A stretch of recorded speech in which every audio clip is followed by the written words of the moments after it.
हाय friends, welcome back. तो friends, अभी की लेटेस्ट न्यूज है, new Indian army chief major Pandey से मिलिए। सैन्य इतिहास में ये पहली बार हुआ है। क्या हुआ? तो चलो पहले वीडियो शुरू करते हैं और पता करते हैं डिटेल्स। वीडियो शुरू करने से पहले अगर आप चैनल पर नए हो और आपने अभी तक सब्सक्राइब नहीं किया है तो जल्दी से पहले सब्सक्राइब के बटन और बेल आइकन को क्लिक कर लो ताकि आपको हमारे सारे न्यू वीडियोस के नोटिफिकेशन मिल जाए जैसे हम अपलोड करें। अगर आपको वीडियो पसंद था प्लीज लाइक एंड शेयर। चलिए शुरू करते हैं।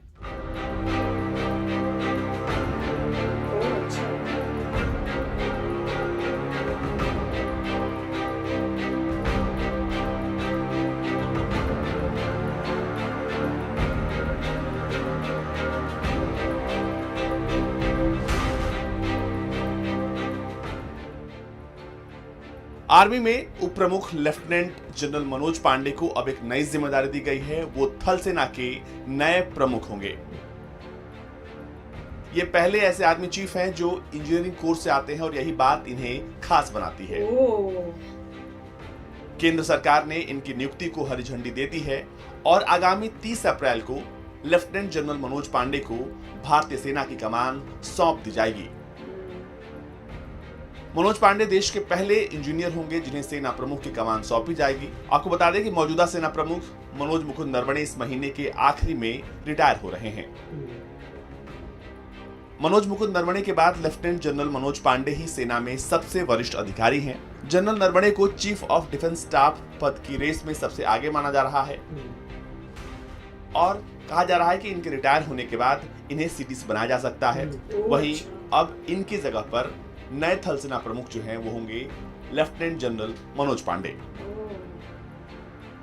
लेफ्टिनेंट जनरल मनोज पांडे 19वें देश के आर्मी चीफ होंगे और ऐसा पहली बार होगा कि देश को कोई इंजीनियरिंग कोर्स से आर्मी चीफ मिल रहा हो। गुड।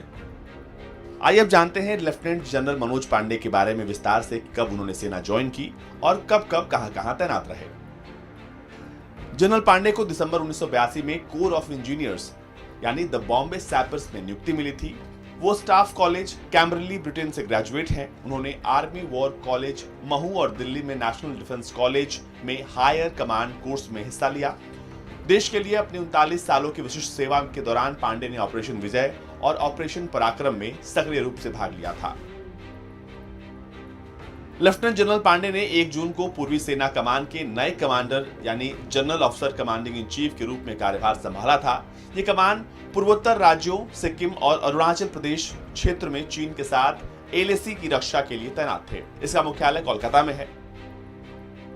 लेफ्टिनेंट जनरल पांडे पूर्वी कमान के प्रमुख बनने से पहले अंडमान और निकोबार कमान के कमांडर इन चीफ भी रह चुके हैं। लेफ्टिनेंट जनरल पांडे ने 1 जून 2020 को पूर्वी सेना कमान के प्रमुख के रूप में कार्यभार संभाला था। उन्होंने लेफ्टिनेंट जनरल अनिल चौहान का स्थान लिया था जो सेना में महत्वपूर्ण पदों पर 40 साल की सेवा के बाद 31 मई 2021 को सेवानिवृत्त हो गए थे। आपको बता दें कि इसी के साथ देश को उसका 29वां आर्मी चीफ मिल चुका है और इस नाम पर मुहर भी लग चुकी है। ब्यूरो रिपोर्ट, भारत तक। तो फ्रेंड्स, गुड न्यूज है भैया, मिल गए आपको आर्मी चीफ, तो काफी अच्छी बात है। और जो बने हुए थे पहले के वो अब नरवणे जो हैं वो रिटायर हो रहे हैं और वो अब लगता है वो सीडीएस उनके बनेंगे।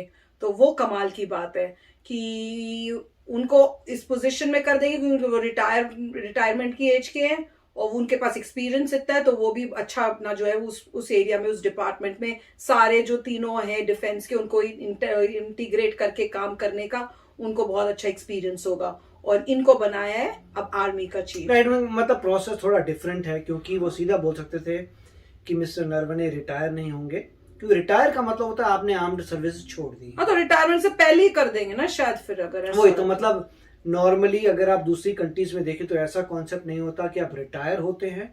उनको सीधा होता है कि आपको प्रमोट कर दिया है, एज हेड ऑफ चीफ बना दिया। सब आर्म्स का आप चीफ हैं, जैसे सीडीएस यहाँ पे टर्म इंडिया की टर्म है, तो ये बोलेंगे सीधा आपको प्रमोट किया सीडीएस और आपके बदले मिस्टर पांडे आ रहे हैं। सिंपल ऐसा नहीं है कि आप रिटायर हो रहे हैं, क्योंकि रिटायरमेंट का मतलब है कि आपने जो सर्विसेज छोड़ दी है। तो उसके बाद आप कैसे अपॉइंट कर सकते हैं तो ये मेरे ख्याल से यहाँ इंडिया में प्रोसेस यही है कि पहले आप रिटायर होते हैं शायद, और फिर उसके बाद फिर आपको, क्योंकि आप रिटायर हो गए, अब आप किसी भी तीनों में से किसी भी आर्म सर्विस में अब आप हो नहीं, तो अब आप क्योंकि किसी एक पर्टिकुलर में नहीं हो, इसलिए अब आप ऐसा कोई हो तो क्योंकि बाद में हो सकता है ऐसा कुछ हो कि सीधा आप वहां से उठ के आपको प्रमोट कर रहे हैं सीडीएस। मतलब ऐसा होना चाहिए कि आप हेड हैं, अब इन हेड में से एक चूज किया जाएगा जो सीडीएस बनेगा, उसके नीचे से फिर कोई और उनके प्लेस पे आएगा, तो वही अभी हो रहा है। तो बहुत अच्छी बात है। नहीं, पर सीडीएस क्या हमेशा की जो तीनों चीफ है उन्हीं में से एक को चुनते हैं? मेरे ख्याल से तो ऐसा नहीं था, उन्होंने कहा था कि जो भी केपेबल है, कई बार ऐसा भी हो सकता है कि आप चीफ ना हो पर आपको फिर भी आपको ले लेंगे। ये भी हमने एक वीडियो किया था, उसमें था कि गारंटी नहीं है कि जो आर्मी, नेवी और एयरफोर्स का चीफ है उन्हीं को, ये गारंटी नहीं है कि वही बंदा सीडीएस बनेगा, क्योंकि मिस्टर रावत जो थे उनके बारे में बताए थे, मिस्टर रावत को भी नीचे से सीधा ऊपर प्रमोट कर दिया था, तो वो सबकी कैपेबिलिटी देख रहे थे और कंट्रीब्यूशन देख रहे थे, उनका ये नहीं था कि हेड ही बन पाएंगे। और एग्जांपल देते थे मिस्टर रावत का कि इतने पावरफुल थे कि लोअर जूनियर थे मगर सीधा उनको सबसे टॉप बना दिया था।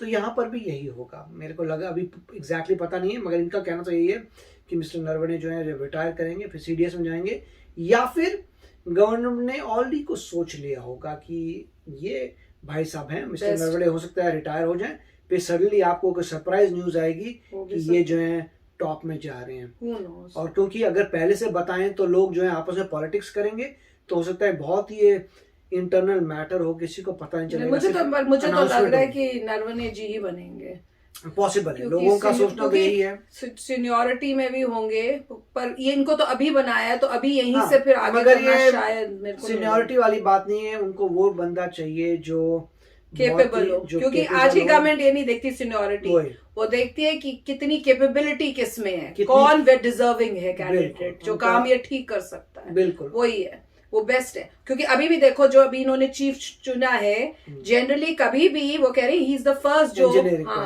नहीं तो हमेशा, और हमने भी यही सुना है कि चीफ जो बनते हैं वो सब जो होते हैं वो मेन दूसरे एरिया से आए हुए होते हैं, जो एक्चुअल फाइट, उन एरिया से ही चीफ को चुना जाता है, और अगर आप दूसरे एरियाज के हो तो आपके चांसेस ऑलमोस्ट 0 होते हैं। पर इस बार आपको दिख रहा है कि वो भी चेंज हो गया, क्योंकि कभी आप सोच ही नहीं सकते थे, और क्योंकि उनको समझ आ रहा है कि ये मैनेजमेंट की पोजीशन है, ये स्ट्रैटेजी की पोजीशन है, और अगर किसी में जबरदस्त स्ट्रैटेजी है या उनका कंट्रीब्यूशन देखा होगा, जहां जहां उन्होंने अप्लाई किया अपना कंट्रीब्यूशन, दिखाया कि हारती हुई चीज को उन्होंने जिता दिया, इनोवेटिव आइडियाज लेके आए जो और कुछ सोच नहीं पाया, तो मतलब ये सब इतने आसानी से नहीं होती। जो भी सोच के हो रहा है वो यही देख रहे हैं। देखिए आप इस इंसान को देखिए जिसने हारी हुई बाजी को जिता दिया। मतलब ये खाली लड़ाई ताकत की नहीं होती, दिमाग की होती है, तो जिसके पास दोनों, खाली ताकत नहीं दिमाग भी हो, तो उस मतलब अभी इस एज में कोई ताकत की तो बात रही नहीं, सिर्फ ये है दिमाग की।